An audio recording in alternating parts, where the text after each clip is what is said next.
अजीज़ों, एक बार फिर से आपका स्वागत है और हम बहुत खुश हैं आज 2022 के साल में, नए वर्ष में मैं आप सबका हार्दिक स्वागत करती हूँ।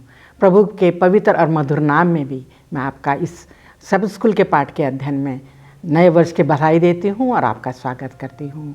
मैं स्वागत करना चाहती हूँ हमारे अजीज़ हैं पास्टर फ्रैंकलिन फ्रांसिस, मैं आपका भी स्वागत करती हूँ। पास्टर आराध भारती, आपका भी मैं स्वागत करती हूँ। परमेश्वर के भी बहुत ही शुक्रगुजार हैं कि गुजरे साल उसने हम सबको संभाल के रखा, बीमारियों और दुख और तकलीफ़ों से निकाला और ये अवसर दिया है कि हम फिर से एक बार अपने पाठ का अध्ययन करें। इससे पहले कि हम अपने इस पहले पाठ का अध्ययन करें, मैं चाहती हूँ कि पास्टर फ्रैंकलिन हम सब के लिए दुआ करें। आइए प्रार्थना करें। स्वर्गीय पिता परमेश्वर, बड़ी ही नम्रता और दीनता के साथ हम आपकी उपस्थिति में आते हैं। स्वर्गीय पिता परमेश्वर, धन्यवादित हैं उन तमाम आशीषों के लिए, बरकतों के लिए, हम सबों की सुरक्षा के लिए, हम सबों की ज़रूरतों को पूरा करने के लिए। और पूरे बीते वर्ष आपने हमें संभाला, बचाया।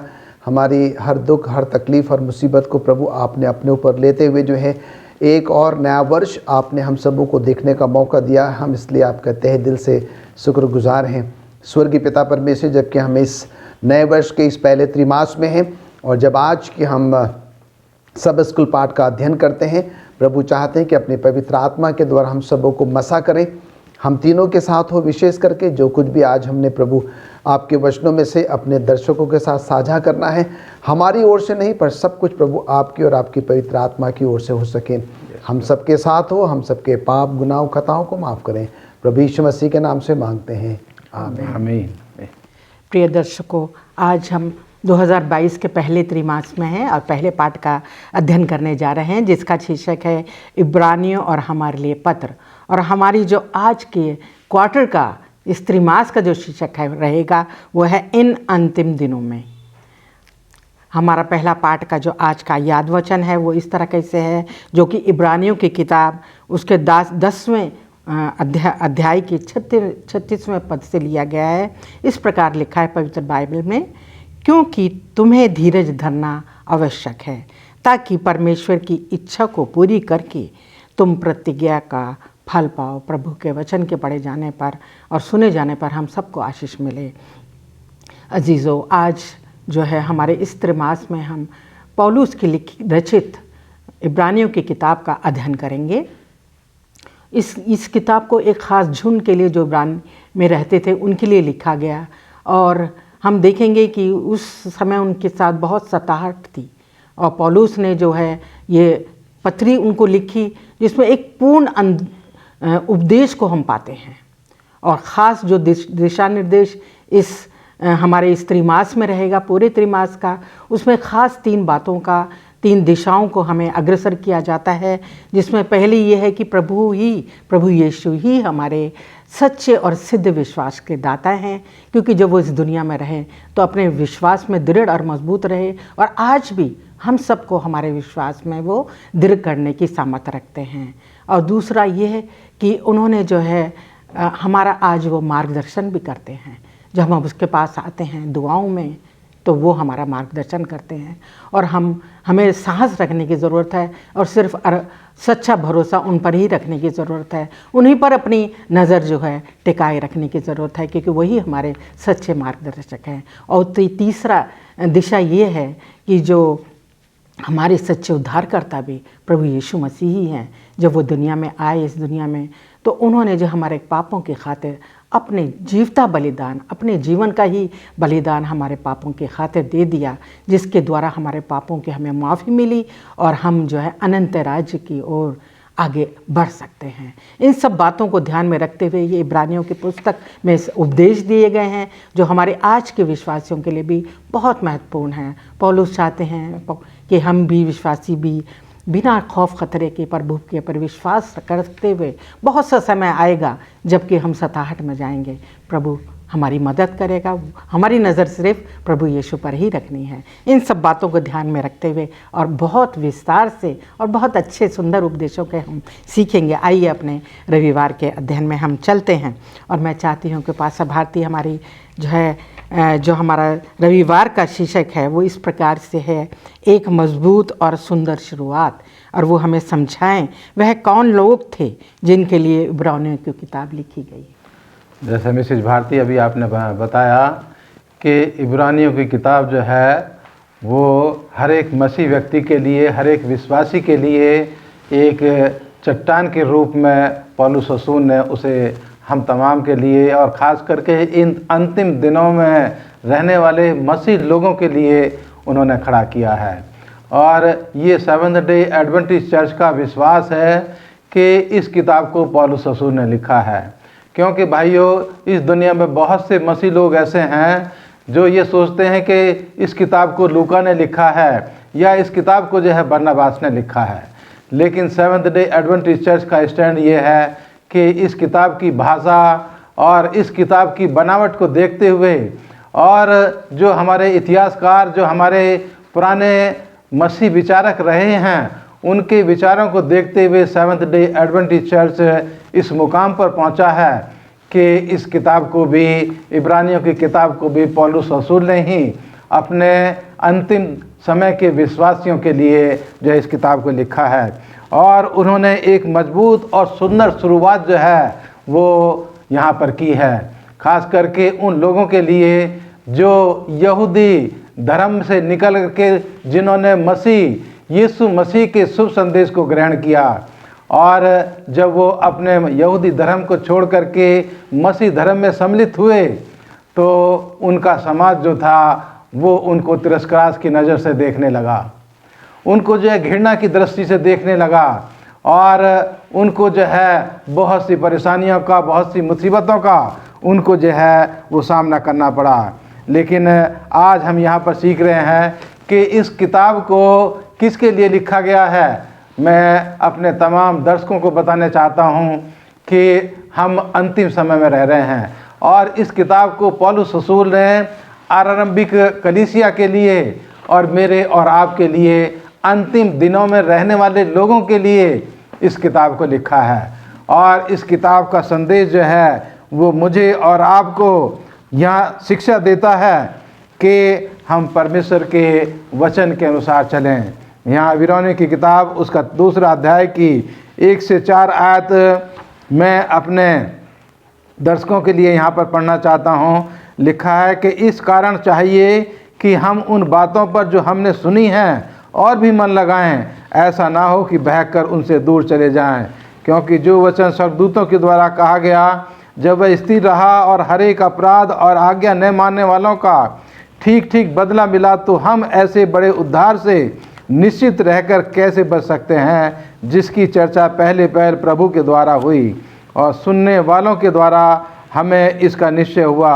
और साथ ही परमेश्वर भी अपनी इच्छा के अनुसार चिन्हों और अद्भुत कामों और नाना प्रकार के सामर्थ्य के कामों और पवित्र आत्मा के वरदानों के बांटने के द्वारा इसकी गवाही देता है।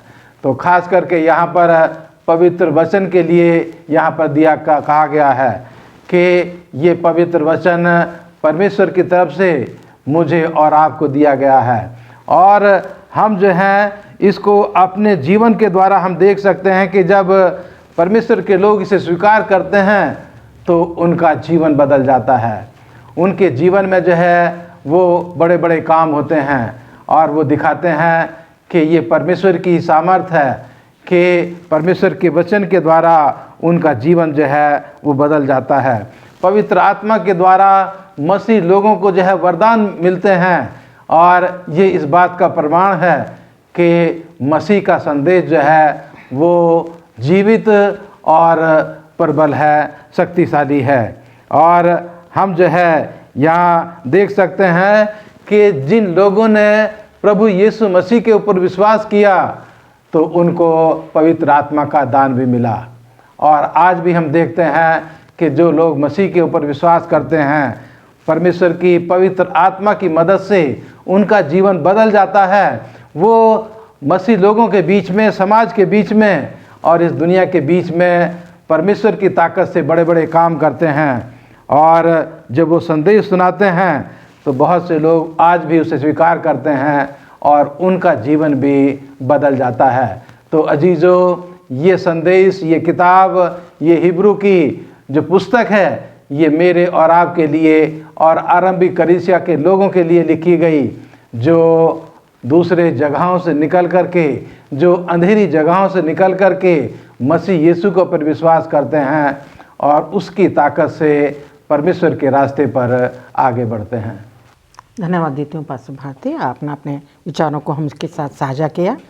आइए हम सोमवार के अध्ययन में चलते हैं जिसका शीर्षक है कठिन समय। और मैं चाहती हूँ पास्टर फ्रैंकलिन आप बताएं यीशु मसीह के लिए कष्ट सहने का क्या अर्थ है। मिसेस भारती, बड़ा ही अच्छा प्रश्न है। और प्रभु यीशु मसीह के लिए कष्ट सहने का या दुख सहने का जो है वो क्या मतलब या क्या अर्थ, क्या तात्पर्य जो है वो होता है।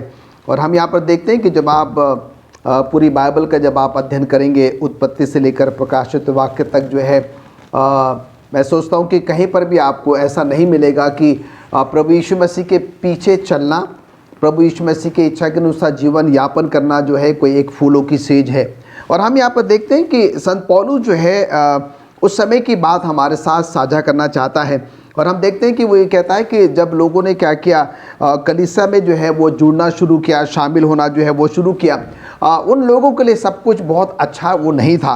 और हम यहाँ पर देखते हैं कि उन लोगों को जो है उन सारी दुखों का, संघर्षों का, कष्टों का, क्लेशों का, परेशानियों का जो है वो सामना जो है वो करना पड़ा। और हम यहाँ पर देखते हैं कि उस समय के जो नेतागण होते थे, जो अधिकारीगण होते थे, तो कई बार उन लोगों ने क्या किया, हमारे ही अपने मसीहों को जो है वो जेल में डाल दिया, उनको आग के जो है वो हवाले कर दिया और बिना किसी सबूत के, बिना किसी प्रमाण के क्या कर दिया, उनको जो है वो दंडित भी जो है वो किया।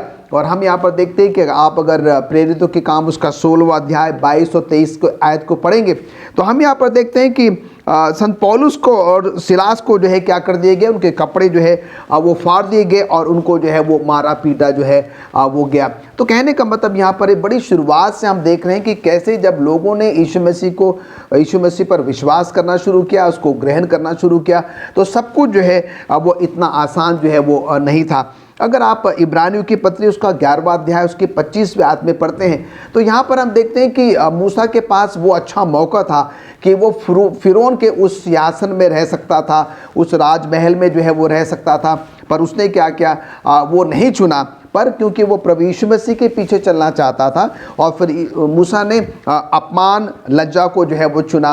और हम यहाँ पर देखते हैं कि आगे जाके हम मूसा को जो है, मूसा के बारे में हम पढ़ते हैं जो कि सबसे नम्र व्यक्ति जो है वो गिना जाता है। बताया जाता है कि यीशु मसीह के जी उठने के 20 साल के बाद जो है एक ऐसा रोमी नेता जो है जिसके बारे में कहा जाता है, जिसका नाम है टैसिटस, और उनका ये मानना था कि ये जो मसीह लोग हैं ये क्या करते हैं, सिर्फ अपने ही मसीहों से जो है प्यार करते हैं, अपने ही मसीहों के प्रति उनका जो है वो लगाव है, और दूसरे जो गैर मसीह लोग हैं उनको क्या है कि उतनी वो अहमियत जो है वो नहीं देते हैं और उनको उनसे क्या करते हैं वो नफ़रत जो है वो करते हैं। और मैडम, अब मैं आपके सवाल पर आता हूँ। आपने कहा कि यीशु मसीह के लिए कष्ट सहने का क्या अर्थ होता है। जैसे मैंने चंद बातें आपके साथ साझा करी है, और वो ये है कि यीशु मसीह के पीछे चलने का जो अर्थ होता है वो एक इतना आसान नहीं है, अब फूलों की सेज नहीं है। और हम यहाँ पर देखते हैं कि जब आप यीशु मसीह के पीछे चलने के लिए निर्णय ले लेते हैं, आप प्रतिज्ञा कर लेते हैं, तो उसमें आपको जो है दुख है, तकलीफ़ है, मुसीबत है, बीमारी है, परेशानी है, संकट है, क्लेश है, लोग आपको अपमानित करेंगे, लोग आपको मारेंगे, पीटेंगे, और वो सब कुछ हमने जो है वो बाइबल में भी जो है वो पढ़ा है। पर आज के परिवेश में भी जो है मैडम, हम ये सारी बातों को जो है वो देखते हैं। आज के समय में जब हमारे मसीह लोग जो है सुसमाचार का प्रचार करते हैं, लोगों को परमेश्वर के वचन के बारे में बताते हैं, तो लोगों को बिना किसी कारणवश क्या किया जाता है, या तो जेल में डाल दिया जाता है, या उनको दंडित कर दिया जाता है, उनको लज्जित किया जाता है, और उसके साथ ही साथ जो है उनको मारा पीटा भी जो है वो जाता है। पर हम यहाँ पर देखते हैं कि बाइबल जो है हमें ये बताती है कि ये सब कुछ थोड़े समय का है।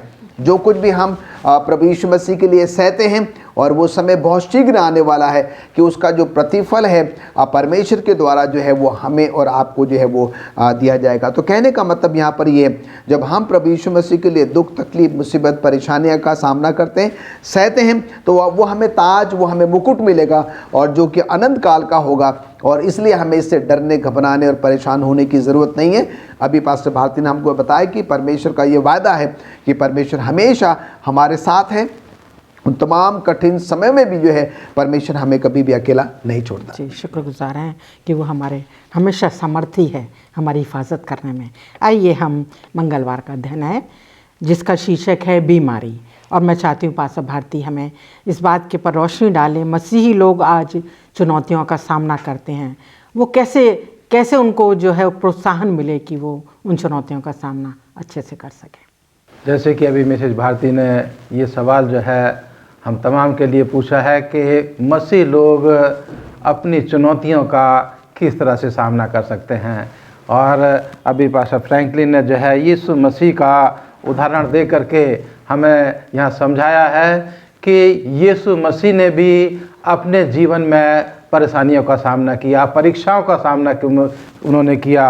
और यहाँ जो है इब्रानियों की किताब उसके 2 अध्याय की आखिरी आयत जो 18 आयत है उसमें साफ तरीके से लिखा है कि क्योंकि जब उसने परीक्षा की दशा में दुख उठाया तो वह उनकी भी सहायता कर सकता है जिनकी परीक्षा होती है।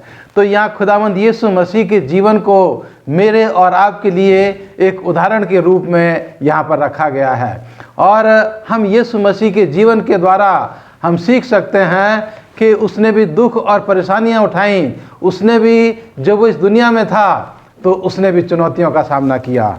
और आज जो है मैं बताना चाहता हूँ कि जो मसीह को ग्रहण करते हैं उनके सामने भी चुनौती आती हैं। और जैसे हम सीख रहे हैं कि जो हमारी प्रारंभिक कलीसिया थी, जब वो जो है मसीह के पीछे चलने लगी तो उनको भी समाज के लोगों ने उनको सामने बहुत सारी दुविधाएं, परेशानियां उनके सामने खड़ी की, और उनको भी काफ़ी दुख और परेशानियों का सामना करना पड़ा। लेकिन आज जो है हम सीख रहे हैं कि हमारा एक सहायक है, हमारी एक मदद करने वाला है, और वो है खुदावंद यीशु मसीह। कि जब उसने इस दुनिया में रहते हुए चुनौतियों का सामना किया, उसने जो है वो परीक्षा सही, और उन परीक्षाओं में उन्होंने दुख उठाया, तो वो मेरी और आपकी भी मदद करने के लिए वो तैयार है। इसलिए पौलुस रसूल जो हैं वो इस किताब को उन लोगों के लिए लिखते हैं जो परेशानियों में पड़ कर के निराश हो चुके थे, जो हिम्मत हार चुके थे। उनको जो है इब्रानी की किताब में इस उदाहरण को देकर के जो है पौलुस रसूल उनकी उम्मीद को जीवित रखना चाहता है कि तुम मसीह के ऊपर विश्वास करो और मसीह जो है वो तुम्हारी मदद करने के लिए तैयार है। यहाँ पहला राजा उसके 19 अध्याय में एक और उदाहरण दिया गया है एलिया नबी का, कि जब उसके सामने परेशानियाँ आई, उसको जो है इजेबल रानी ने जो है उसको जान से मारने की धमकी दी, तो वो वहाँ से भाग निकला। यानी कि इस कहानी में अगर आप देखेंगे तो यहाँ पर पाया जाता है कि एलिया नबी जो परमेश्वर का जन था, जब उसके सामने चुनौतियाँ आईं तो वो घबरा गया, वो डर गया, और उस डर की वजह से उसका विश्वास भी जो था वो कुछ कमज़ोर हो गया और वो वहाँ से भाग निकला।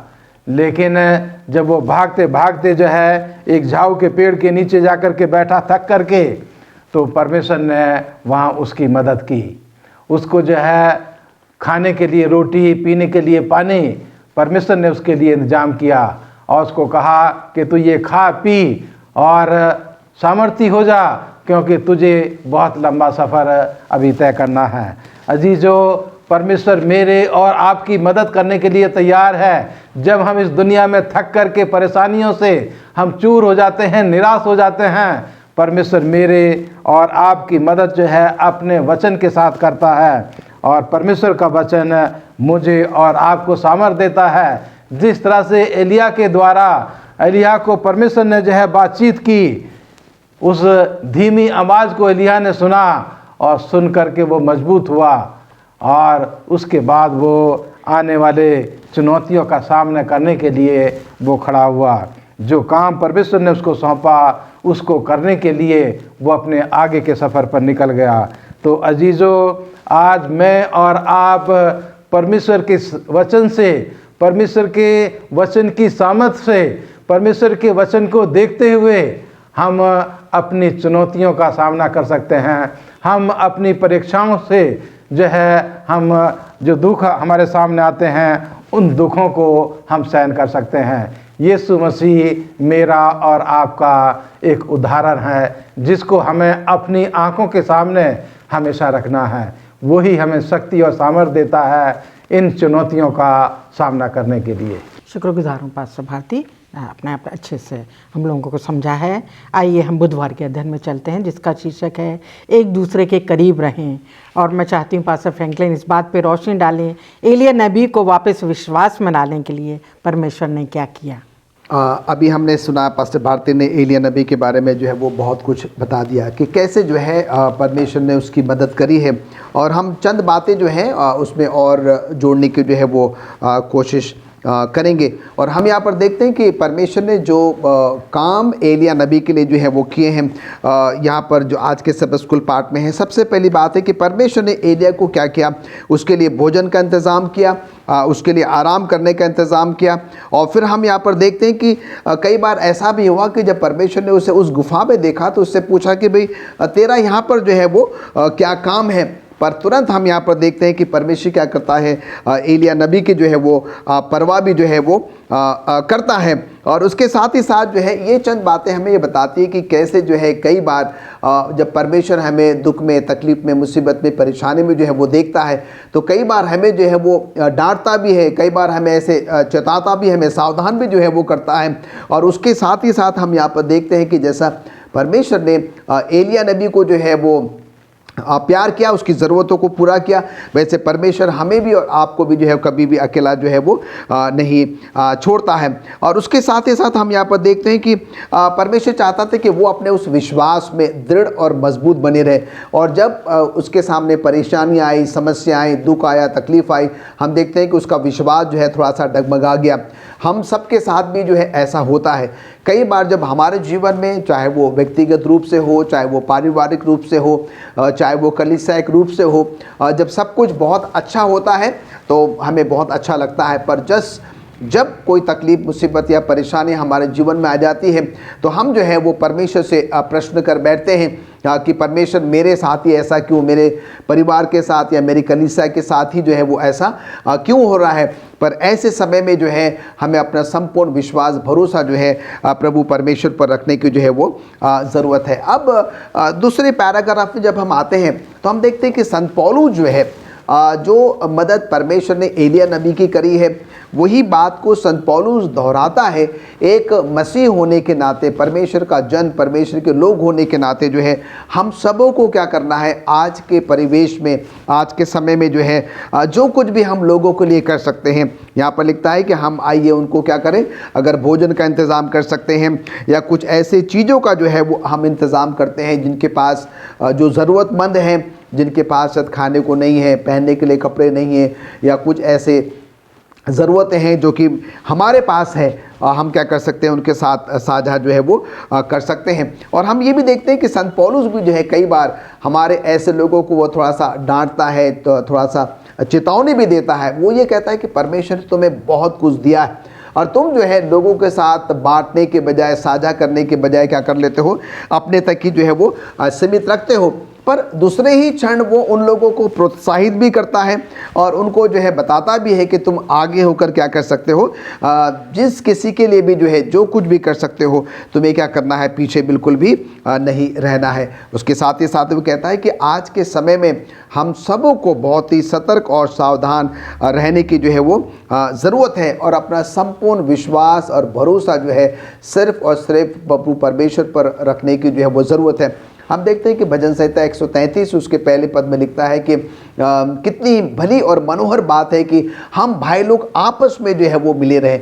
एक दूसरे के हम करीब तभी आ सकते हैं जब हम और आप क्या करेंगे, एक दूसरे की ज़रूरतों को समझेंगे और जो कुछ भी हम उन लोगों के लिए कर सकते हैं वो करने का हम जो है वो प्रयास करेंगे। परमेश्वर ने जो एलिया के लिए किया हमारे लिए एक उदाहरण है। संत पौलुस कहता है कि परमेश्वर ने हमें इतना दिया है कि हम क्या कर सकते हैं, दूसरों की जो है वो मदद कर सकते हैं। और इसलिए वो कहता है कि हम कभी भी जो है क्या करें, इस बात से जो है वो पीछे ना हटें। और जब हम लोगों के लिए अच्छा काम करेंगे तो हम प्रभु के लिए वो काम कर रहे हैं, और प्रभु क्या करेगा, अपने समय के अनुसार हम सबों को जो है उसका प्रतिफल देगा। धन्यवाद पास्टर फ्रैंकलिन, आपका बहुत अच्छे से हमें आपने समझाया है। आइए हम गुरुवार के अध्ययन में चलते हैं जिसका शीर्षक है इन अंतिम दिनों में। और मैं चाहती हूँ पास्टर भारती हम सबको समझाएं इन अंतिम दिनों में परमेश्वर हमसे किसके द्वारा बातचीत करता है।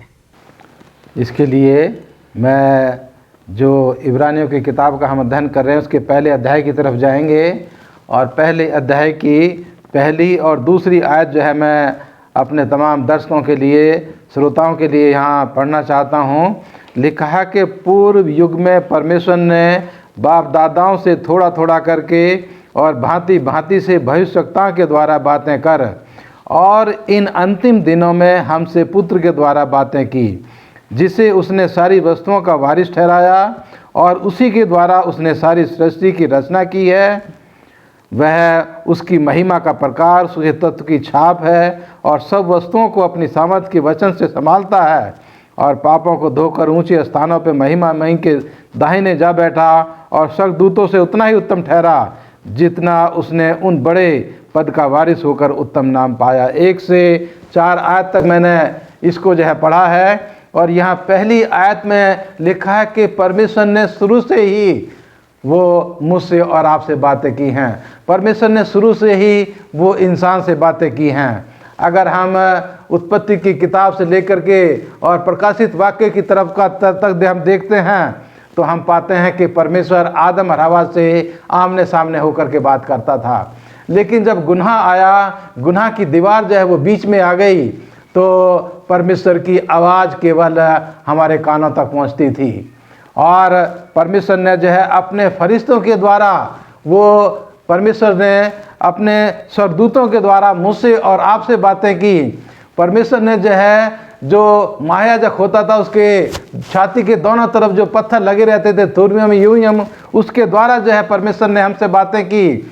और परमेश्वर ने अपनी इच्छा को इंसान के सामने जो है वो जागृत किया।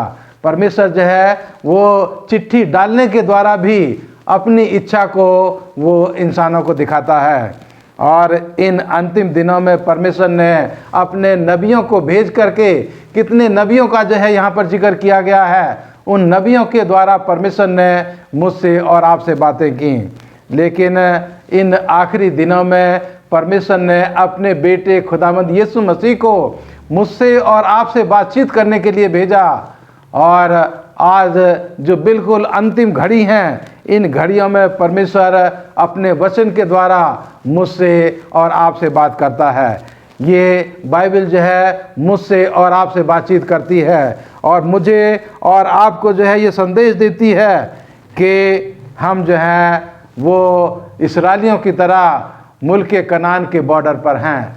हम जो ज़मीनी जो मुल्क कनान देश था, हम उसकी सीमा पर खड़े हैं। आज उस स्वर्गीय कनान के सीमा पर मैं और आप खड़े हुए हैं। और वो चाहता है, वो पौलुस रसूल जो है वो अपने लोगों की हिम्मत अफजाई करता है कि आप परमेश्वर के वचन को थामे रहें, धीरज के साथ उसका इंतजार करें और पीछे मुड़ करके ना देखें, क्योंकि आप अगर पीछे मुड़ करके देखेंगे तो आप खो जाएंगे। आपका वचन जो है आपको सामर्थ देगा। जो इस दुनिया में कुछ दुष्ट लोग हैं, वो जो आपके विश्वास को कमज़ोर करने की कोशिश करते हैं, आप अपने दिल में परमेश्वर के वचन के प्रति संदेह जो हैं वो ना उत्पन्न होने दें। आप परमेश्वर को थामे रहें। और अंतिम दिनों में परमेश्वर और पौलुस रसूल मुझे और आपको 2 खास खतरों के बारे में यहाँ जो आगाह करता है कि इस अंतिम समय के विश्वासी लोगों को जो है अपने जीवन को बहुत सावधानी के साथ, बहुत होशियारी के साथ अपने जीवन को संभाल करके रखना है। और इन 2 खास पापों से, गुनाहों से अपने आप को दूर रखना है, और वो है यौन पाप और दूसरा है झूठी उपासना। इस अंतिम समय के लोगों के लिए पौलुस रसूल अपनी इस किताब के द्वारा मुझे और आपको कहता है कि हम अपने नैतिक जीवन को जो है देखें, हम अपने वैवाहिक जीवन को देखें, और पति पत्नी जो है वो एक दूसरे के साथ वफादार रहें, और झूठी उपासना से हम अपने आप को बचा कर रखें। जैसा प्रकाशित वाक्य 14 अध्याय में लिखा है कि हम केवल उसी की आराधना करें जिसने ज़मीन और आसमान को बनाया है, जिसने ज़मीन के सोते बनाए हैं, और जो इस दुनिया का रचने वाला है, जो इस दुनिया का सृजनहार है। हम उसी की आराधना करें, उसी की तरफ देखते रहें, उसी के ऊपर हम जो है निर्भर होकर के हम जिंदगी के सफ़र पर आगे बढ़ें, और धीरज के साथ अपने सफ़र को हम आगे बढ़ाते रहें, और धीरज के साथ अपने विश्वास में परमेश्वर के दुआ और प्रार्थना करते हुए, उसके वचन को पढ़ते हुए और अपने वचन को बांटते हुए हम जिंदगी के सफ़र पर आगे बढ़ते चले जाएं। परमेश्वर इन अंतिम दिनों में अपने वचन के द्वारा मुझसे और आपसे बातचीत कर रहा है। इन अंतिम दिनों में परमेश्वर अपनी पवित्र आत्मा के द्वारा, मेरे और आपके विवेक के द्वारा, परमेश्वर की आत्मा मुझसे और आपसे बातचीत कर रही है, और मेरी और आपकी अगुवाई कर रही है कि हम परमेश्वर के रास्ते पर चलें, और हम केवल यीशु मसीह की तरफ जो हैं वो देखते रहें। धन्यवाद देती हूँ पास्टर भारती, आपने हमारे साथ अपने विचारों को साझा किया। आइए हम शुक्रवार के अध्ययन में चलते हैं, और मैं चाहती हूँ पास्टर भारती हम सबको ये फ्रैंकलिन हम सबको समझाएं। नए नियम के समय में मसीहों को सार्वजनिक शर्म और अपमान का सामना करना पड़ा, तो क्यों करना पड़ा ये सब उनको? हम शुक्रवार के पाठ में हैं, और जैसे कि मैडम आपने ये सवाल किया है कि उस पुराने ज़माने में जो है क्यों मसीहों को जो है वो सार्वजनिक तौर से शर्म और अपमान का जो है वो सामना करना पड़ा। हम यहाँ पर देखते हैं कि जब हम शुक्रवार के पाठ में जाते हैं तो यहाँ पर एक व्यक्ति के बारे में जिक्र है जिनका नाम है डेविस ए डिसूजा, और हम देखते हैं कि वो ये बताते हैं कि नए नियम के समय में जो है मसीहों ने क्या किया, जब कलीसिया में जो है वो जुड़ना शुरू कर दिया, तो उनकी जो जीवन शैली थी, उनका रहन सहन, उनका खान पान, उनका उठना बैठना, सब कुछ जो है वो ये बताते हैं कि वो पुराने तौर तरीके से बिल्कुल भी अलग था। और जब बाकी लोगों ने जो है हमारे इन मसीहों को देखा, तो वो क्या हो गए, उनको ऐसा लगा, ऐसा प्रतीत हुआ कि शायद ये लोग अपने आप को थोड़ा सा कुछ अलग जो है वो समझने की जो है वो कोशिश कर रहे हैं। और हम यहाँ पर देखते हैं कि और इसलिए क्या है कि उन लोगों में जो है धीरे धीरे करते करते जो है वो एक कड़वाहट जो है वो पैदा होना जो है वो शुरू हो गई। और हम यहाँ पर देखते हैं कि वो एक दूसरे से वो जो कम मिलते हैं, एक दूसरे के साथ कम से कम जो है वो समय व्यतीत करते हैं। और इसीलिए अधिकांश मसीहों के बारे में ये कहा सोचा गया कि ये लोग क्या है कि उस सरकार के खिलाफ हैं, शायद वो लोग उस सरकार के नियम कायदे कानून को जो है वो नहीं मानना चाहते हैं। और इसलिए हम यहाँ पर देखते हैं कि ज़्यादातर लोगों का जो ध्यान है वो मूर्ति पूजा में या देवी देवताओं की तरफ जो है वो क्या हो गया, वो अग्रसर हो गया। और उन लोगों ने क्या किया कि इन लोगों के पीछे चलने के बजाय, इन लोगों की जीवन शैली को अपनाने के बजाय जो है ये बेहतर सोचा कि वो क्या करे, मूर्ति पूजा करे और उन देवी देवताओं की जो है वो उपासना करें। और उन्होंने फिर क्या किया, अपने नेताओं का स्वयं जो है वो चुनाव करना शुरू कर दिया, अपने मित्र, अपने दोस्त जो है वो चुनना शुरू कर दिया, और अपने परिवार के प्रति जो है उन्होंने वफादार रहना जो है वो शुरू कर दिया। और इस प्रकार से हम यहाँ पर देखते हैं कि उनका एक अपना अलग जो है वो परिवार या समुदाय जो है वो बनता चला गया। और ये सारी बातें हैं मैडम, जिसकी वजह से क्या हुआ कि बाकी गैर मसीह लोगों ने ये सोचा कि ये जो मसीह लोग हैं शायद ये अपने आप को थोड़ा सा बेहतर या अच्छा जो है समझ रहे हैं, और उसके वजह से जो है उनको शर्म और जो है वो अपमान का जो है वो सामना करना पड़ा। और हम यहाँ पर देखते हैं कि कई बार ऐसा भी हुआ कि उनको ये प्रतीत हुआ कि ये जो मसीह लोग हैं क्या है कि वो अपनी मर्जी जो है वो पूरा करने की कोशिश करते हैं, और वो बाकी लोगों के बिल्कुल भी क्या है वो खिलाफ हैं, रोमी सरकार के जो है वो खिलाफ हैं। पर हम यहाँ पर देखते हैं कि संत पौलुस जो है हमें आज के पाठ से ये समझाने की, ये बताने की जो है वो कोशिश कर रहा है कि इन सारी बातों की जो दवा है, जो औषधि है, वो सिर्फ और सिर्फ प्रभु परमेश्वर के पास है। हमने ये भी सीखा है कि मसीहों को जो है इन सारी बातों का जो है वो सामना करने का, और ये कोई आश्चर्य वाली बात नहीं है। पास्टर भारती ने थोड़ा समय पहले बताया था कि मसीह ने स्वयं जो है वो दुख उठाया, और अगर मैं और आप अगर प्रभु यीशु मसीह के लिए दुख उठा रहे हैं तो कोई आश्चर्य की बात नहीं है। ये सब कुछ जो है मुझे और आपको क्या करना होगा, सहन करना होगा।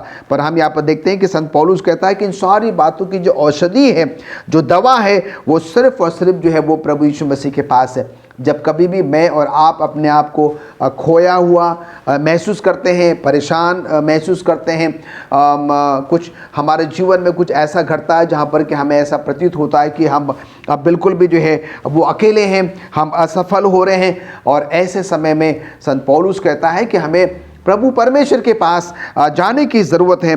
बड़े विश्वास के साथ परमेश्वर से प्रार्थना करने की ज़रूरत है, और उसी विश्वास में प्रभु की जो है वो सेवा टहल करने की जो है वो ज़रूरत है।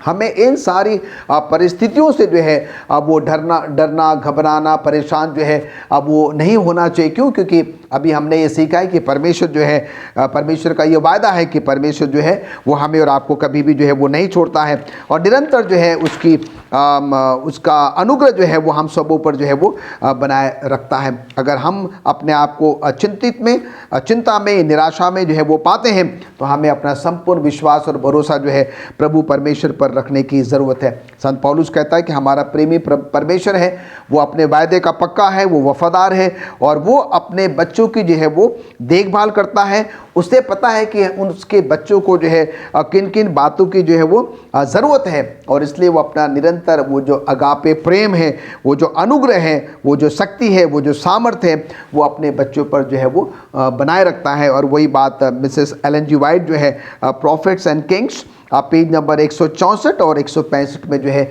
इन सब बातों का जो है वो जिक्र करती है। तो कहने का मतलब मैडम ये है, इन चंद बातों का जो निचोड़ वो ये है कि कई बार हमारे जीवन में भी जो है ऐसी घटनाएं घट जाती हैं, हम शायद जो है अपने आप को बाकी लोगों से थोड़ा बेहतर महसूस करते हैं, और जो कि हमें नहीं करना चाहिए। बड़े नम्र भाव से जो है हमें प्रभु की जो है वो सेवा करनी चाहिए, और जो भी हमारे जीवन में ये दुख, तकलीफ, मुसीबत, बीमारियाँ, परेशानियाँ, संकट या क्लेश अगर आता भी है, हमें डरना और घबराना नहीं चाहिए।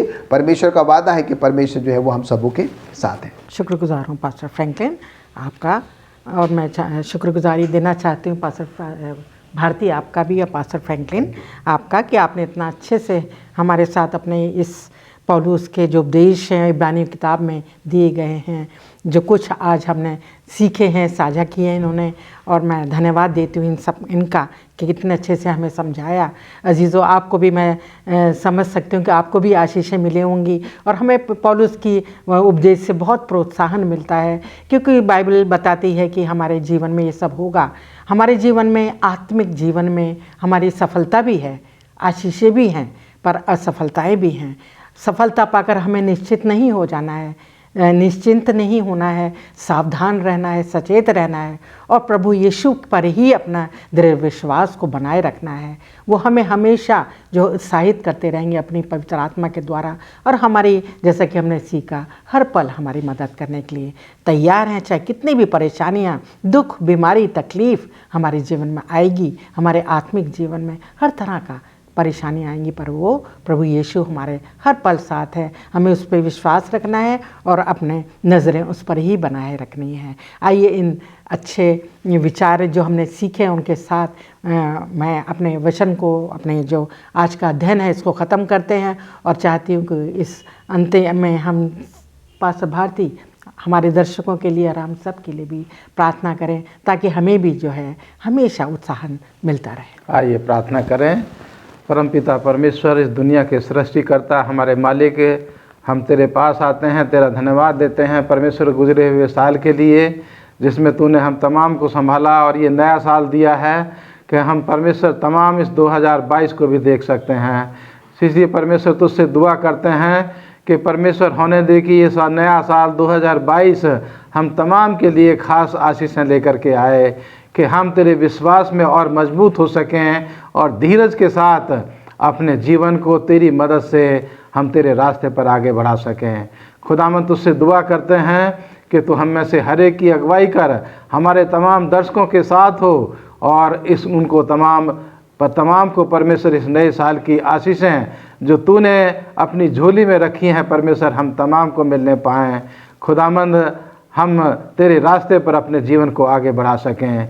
खुदावंद हम तमाम की अगुवाई कर और हमारे दर्शकों के साथ हो, उनके परिवारों पर, उनकी रोजी रोटी पर, उनके बाल बच्चों पर खुदावंद तेरी कसरत से आशीष हो। और होने दे खुदावंद ये ऑनलाइन मिनिस्ट्री के द्वारा तेरा संदेश दुनिया के कोने कोने तक पहुंच सके, हिंदुस्तान के कोने कोने तक पहुंच सके और तमाम लोग तेरे नाम को जान सकें, जिससे कि गवाही हो और तेरी आमद आसमान के बादलों पर जल्द हो सके और बहुत से लोग परमेश्वर इस वचन में विश्वास करके तेरे अनंत राज के भागी बन सकें। हमारी अगुवाई कर, हमारे पापों को क्षमा कर, मसीह यीशु के नाम में मांगते हैं, आमीन।